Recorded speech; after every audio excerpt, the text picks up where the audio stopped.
মিলন তীৰ্থলৈ পৰিণত সাংস্কৃতিক ক্ষেত্ৰত টাৰলাংচ ভিন্ন প্ৰান্তৰ দৰ্শক পৰ্যটক সাংস্কৃতিক দল তথা কৰ্মীৰে বিৰতি বাট নোপোৱা হৈছে মহোৎসৱস্থলী। কেন্দ্ৰীয় গৃহমন্ত্ৰী অমিত শ্বাহ আহিব কাৰ্বি আংলঙত, এই লৈ তৎপৰ ৰাজ্যৰ বিজেপি শাসকীয় নেতাসকল।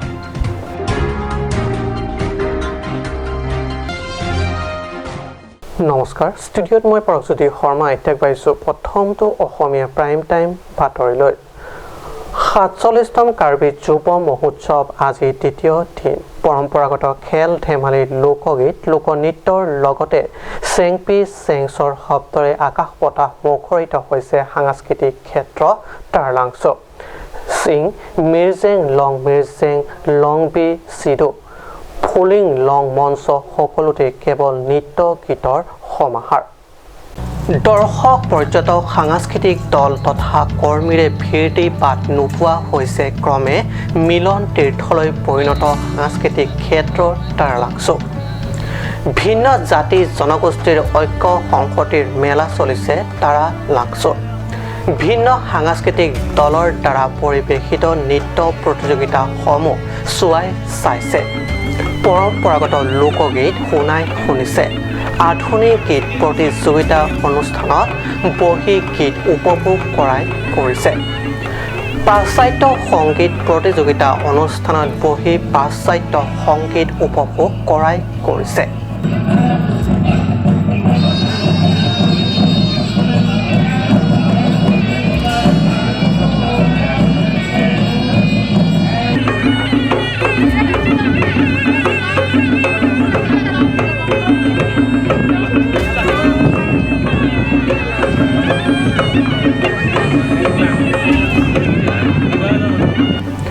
পৰম্পৰাগত বজাৰ দৰ্শন কৰি আকৰ্ষণীয় সাজ পোছাকৰ পৰা বাঁহ বেত কাঠৰ সামগ্ৰী কিনিছে, বিভাগীয় প্ৰদৰ্শনীসমূহ চোৱাই চাইছে, নানান তৰহৰ খাদ্য সম্ভাৰ চাই জিভাৰ জুতি লোৱাই লৈছে, চৌখিন ব্যক্তিসকলৰ ভিন্ন অলংকাৰৰ পৰা আদি কৰি ৰং বিৰঙৰ ফুলৰ দোকানত সোমাই কিনিছে, নিগোষ্ঠীয় বজাৰসমূহত সোমাই জনগোষ্ঠীয় খাদ্যৰ জুতি লোৱাই লৈছে।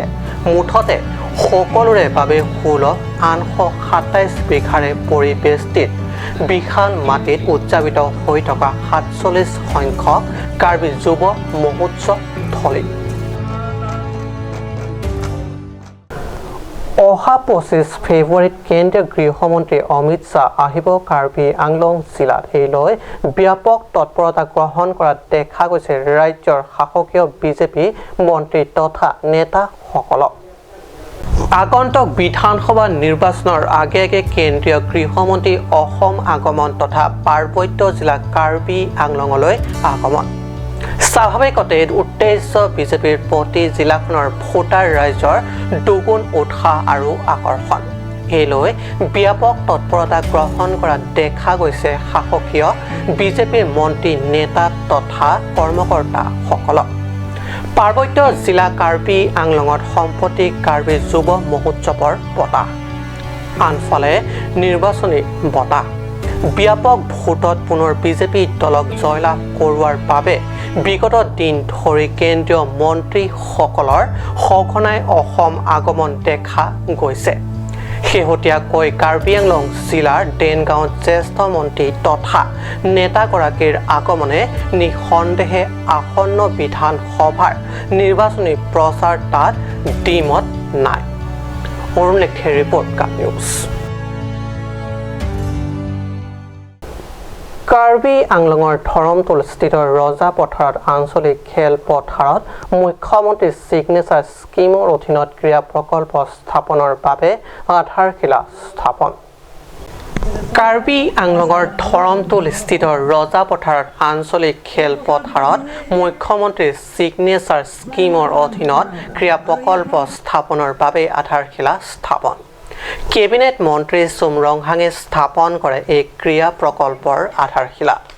10 কোটি ব্যয়ৰ সাপেক্ষে নিৰ্মাণ কৰিবলগীয়া এই ক্ৰীড়া প্ৰকল্পত থাকিব ইনডোৰ ষ্টেডিয়াম, গেলাৰী, মুকলি পথাৰ, বাউণ্ডাৰী ৱাল, বক্সিং আৰু ভলীবল কোৰ্ট। লাগিছে তাৰপিছত আৰু ধন্যবাদ দিব বিচাৰিছোঁ আমাৰ chief minister Sarbananda Sonowal, transport minister আৰু আমাৰ specially DTO Karbi Anglong and Karbi Anglong autonomous council CM চৰকাৰ।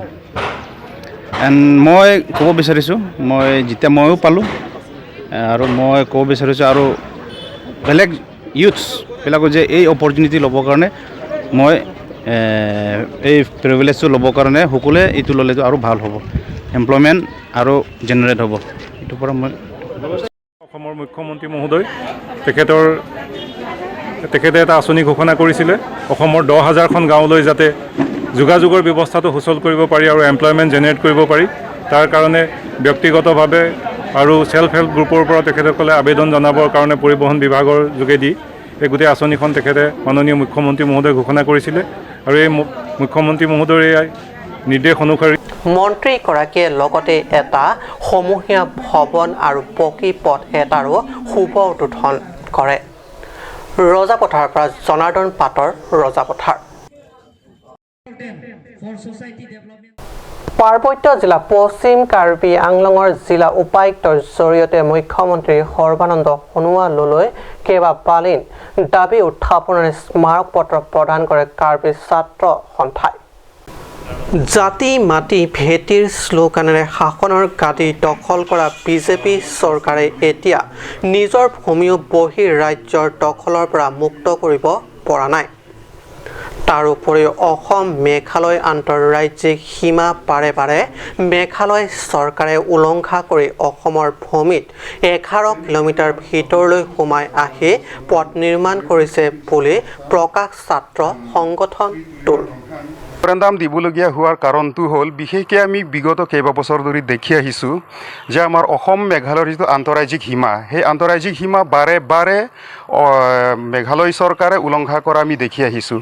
এতিয়াও আমি দেখিছোঁ কি উমখিৰমিৰ যিটো এৰিয়া, কাৰ্বি আংলং তথা অসম আৰু মেঘালয়ৰ যিটো মানে একজেক্ট বৰ্ডাৰ, সেই বৰ্ডাৰৰ পৰা তেওঁলোকে 11 কিলোমিটাৰ ভিতৰত সোমাই আহি পেলাই তেওঁলোকে NEC ৰাস্তা এতিয়া পূৰ্ণোদ্যমে মানে বনাই আছে। আৰু সেই ৰাস্তা বনাইছে মকৈলুমত যিটো থানা আছে, থানাৰ একদম সন্মুখৰ পৰাই 0 পইণ্ট বনাই পেলাই তেওঁলোকে মানে ৰাস্তাটো বনাইছে মেঘালয় চৰকাৰে। গতিকে আমি অসম চৰকাৰক আহ্বান জনাব বিচাৰিছোঁ যে তেওঁলোকে জাতি মাটিৰ ভেটি ৰক্ষা কৰাৰ কথা কোৱা এইখন চৰকাৰে সীমা মানে ধৰক নাগালেণ্ড চৰকাৰৰ তৰফৰ পৰা কেতিয়াবা আমি দেখোঁ যে অসমৰ মাটিত সোমাই পেলাই ঘৰ বনোৱা, ৰাস্তা বনোৱা। আৰু আমাৰ পশ্চিম কাৰ্বি আংলঙত আমি দেখিছোঁ কি মেঘালয় চৰকাৰে ৰাস্তা বনোৱা, কাৰ্বি আংলঙৰ মাটিত সোমাই আহি পেলাই 5 কিলোমিটাৰ ভিতৰত সোমাই আহি পেলাই তেওঁলোকে হাইস্কুল বনোৱা, তাৰপাছত হস্পিটেল বনোৱা আৰু মেঘালয় চৰকাৰৰ তৰফৰ পৰা তেনেকুৱা ধৰক ইলেক্ট্ৰিচিটিৰ মানে যোগান ধৰা, অন্যান্য তেওঁলোকে উন্নয়নমূলক মানে কাৰ্যসূচীবিলাক গ্ৰহণ কৰা আমি দেখিছোঁ। গতিকে যিহেতু অসম এটা মানে পূৰ্ণাংগ এটা ৰাজ্য, গতিকে সেই হিচাপে অসম চৰকাৰে অসমৰ যিটো ভূমি তাক ৰক্ষা কৰাৰ কাৰণে সম্পূৰ্ণ জোৰ দিব লাগিব। অসমৰ মাটি যাতে 1 ইঞ্চিও ইফাল সিফাল নহয় তাৰ কাৰণে অসম চৰকাৰে উদ্যোগ গ্ৰহণ কৰিব লাগিব। সেইটো হৈছে প্ৰথম কথা। আৰু আমাৰ সীমা সুৰক্ষিত কৰি ৰাখিবলৈ হ'লে আমাৰ দাবীটো হ'ল যে বিশেষকৈ বৰ্ডাৰ এলেকাত যিটো আমি কৈছোঁ 1951ৰ 13 এপ্ৰিলত ভাৰত চৰকাৰে যিটো নটিফিকেশ্যন জাৰি কৰিছিলে, গতিকে সেইটোৰ মতে যিটো সীমা তেওঁলোকে নিৰ্ধাৰণ কৰি দিয়া হৈছিলে যে উমটাং ৰিভাৰ, গতিকে উমটাং ৰিভাৰৰ ওচৰত খাছখাছলা বুলি এটা জেগা আছে, তাতে পুলিচ ষ্টেচন বনাব লাগিব। আৰু সীমান্তৱৰ্তী এলেকাসমূহত তেওঁলোকে উন্নয়নমূলক মানে আঁচনিবিলাক গ্ৰহণ কৰাৰ জৰিয়তে আমাৰ অসমৰ মানে নাগৰিকসকলক মানে উন্নতি কৰাৰ ক্ষেত্ৰত তেওঁলোকে মানে পদক্ষেপবিলাক গ্ৰহণ কৰিব লাগিব। সেইবিলাকে আমাৰ মূল দাবী। ৰাজ্য চৰকাৰক সীমান্তৱৰ্তী এলেকাসমূহত আৰক্ষী চকী স্থাপন আৰু উন্নয়নমূলক আঁচনি গ্ৰহণেৰে সীমা সুৰক্ষা প্ৰদানৰ পোষকতা কৰে সংগঠনটোৱে। তাৰ সমান্তৰালকৈ 1951 চনৰ 13 এপ্ৰিলত ভাৰত চৰকাৰে নিৰ্ধাৰণ কৰি দিয়া সীমা অনুসৰি অসমৰ 1 ইঞ্চি ভূমিও যাতে মেঘালয় চৰকাৰে দখল কৰিব নোৱাৰে তাৰ বাবে ৰাজ্য চৰকাৰ তথা কাৰ্বি সাহিত্য পৰিষদক বিশেষ পদক্ষেপ গ্ৰহণ কৰিবলৈ দাবী উত্থাপন কৰে ছাত্ৰ সংগঠনটোৱে। বৈঠালাংছৰ পৰা জাছনিংহি ৰিপৰ্ট, কাপ নিউজ। সময় আছিল বাণিজ্যিক বিৰতিৰ।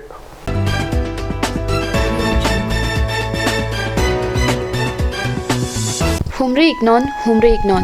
Pleke Brutroxy, Carbiri Sonim Sorongaje, Taralangso, Jutangaklam, Thongnok Bea Kumlena Dunga Kulat Lalongpen, Difu Rong Tiangalong Kido, Karlitang Jagadistiso, Kachetang Ijangpo Arts Pen Kasonsia Simbon, Lapen Hidipi, Sikari Kathar Arongomekar, Biren Rong Pipen Kapangrum Lapen, Kapaklang, Bokolapo Comics Namlong Ikji. Anam Sika Parusian Ben. Alot Hujum Hek, Lasiki Namji Bang Pebang Putum, Kahumridam Paprabignon.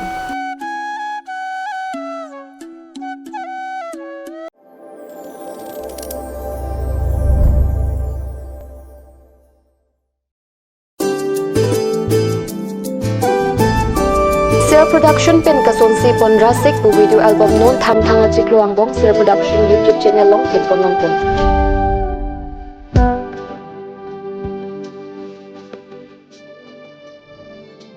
Video album long chit parjan bang phu bang phi lake generation hansi lapen militaron pe.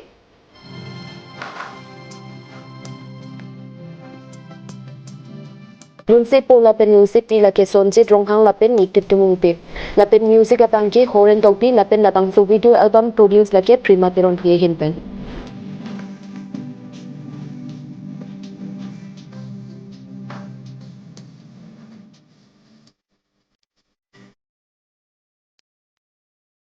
Sarah license holder, Private Security Agency, Regulations 8/2005. Head Office Defu Karbi Anglong Assam. For more info, contact Bimol Killing 93906-32433 or mail at bimolkillingk7@gmail.com.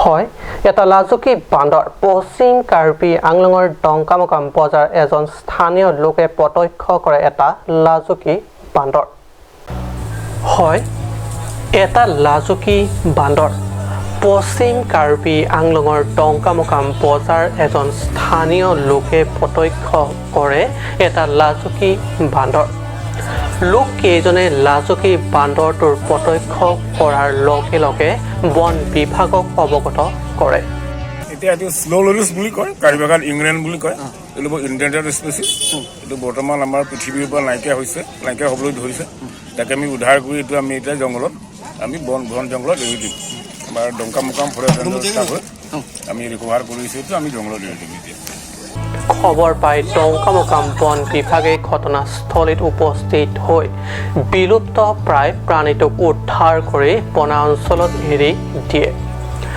বঠাতলাংছৰ পৰা জাছনিংহি report কাট news আজি অসমীয়া prime time বাতৰি ইমানতে সামৰিছোঁ ধন্যবাদ